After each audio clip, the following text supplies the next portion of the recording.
Welcome to Tech Watch and this week's latest news. Glasgow arts venue SWG3 has switched on a system that creates renewable energy from the body heat on its dance floor.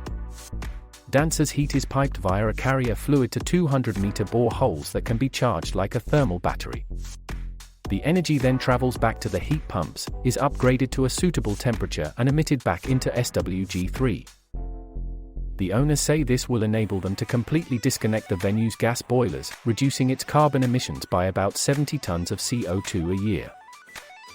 David Townsend, founder of geothermal energy consultancy Town Rock Energy, who designed the system, Body Heat, told BBC News, "When you start dancing, medium pace, to the Rolling Stones or something, you might be generating 250 watt.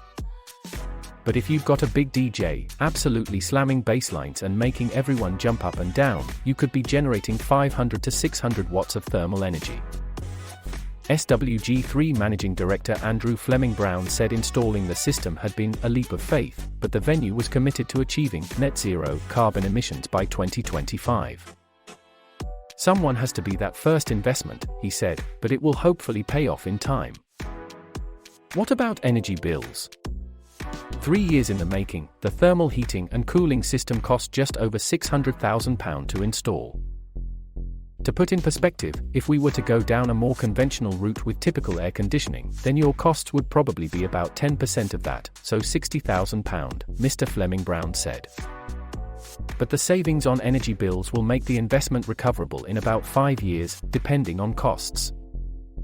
"If we can make it work here in this environment, there's no reason why we can't take it to other venues, not just here in Scotland and the UK, across Europe and further afield," Mr. Fleming Brown said. Mr. Townsend already has ambitions for the Schwuzed nightclub in Berlin. "They have shown a lot of interest," he said. "You know they don't want to be kind of beaten at cool clubbing technology. They've seen what we've done in Glasgow and really want it in Berlin." Is it a good move?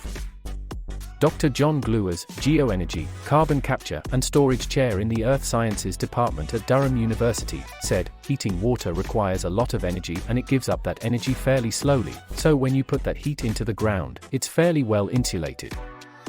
It's a great way to store the energy. Over time, you set up a sort of equilibrium whereby you may only lose a few degrees as it dissipates. The key thing here is energy transformations and heat. If you can save heat, it means you are making the whole system more efficient. It's carbon zero and a phenomenally powerful way of overall reducing our demand on energy. If you get it from dancers' body heat, then all the better. Storing the heat and playing it back is a major way that can positively influence the energy crisis in the UK and improve energy security." Thanks for watching. If you'd like to hear more tech news, then please subscribe. Thanks again.